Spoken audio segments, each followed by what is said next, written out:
जूनमधलं उपोषणाचा जे इशारा होता त्याबद्दल दादांचं थोडंसं तुम्ही नाही आंदोलन होऊ नये यासाठी जे काय करावं लागेल, जे काय निर्णय घ्यावे लागतील ते सरकार म्हणून आम्ही घेऊ.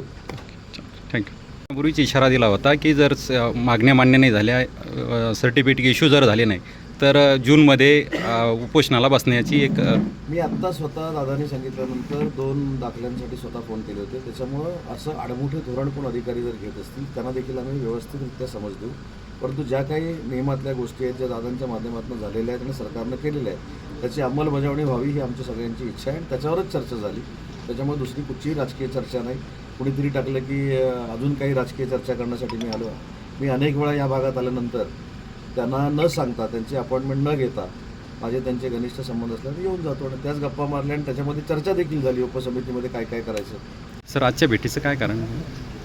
अतिशय ही फॉर्मल भेट होती. राजकीय भेट तर अजिबात नव्हती आणि तुम्हाला जी अपेक्षित आहे ती तर अजिबातच नव्हती. या छत्रपती संभाजीनगरला उद्योग विभागाच्या कार्यक्रमाला आलो होतो आणि मी स्वतः राजकारणाच्या पलीकडे मनोजदादांचे माझे संबंध असल्यामुळे मी त्यांना फोन केला आणि सकाळी 7:30चं माझं फ्लाईट आहे.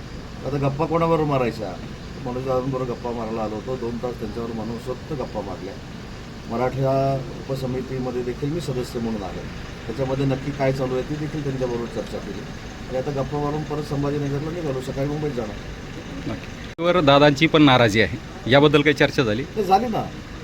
दादांनी ज्या ज्या काही अपेक्षा व्यक्त केलेल्या आहेत मुख्यमंत्री महोदयांकडनं, विखे पाटील साहेबांकडनं, शिंदे साहेबांकडनं, ती सविस्तर चर्चा झाली.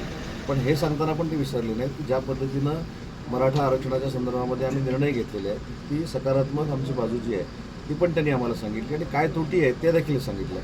आता उद्या कॅबिनेटची मिटिंग आहे, त्या कॅबिनेटच्या मिटिंगमध्ये तुम्ही मांडेल.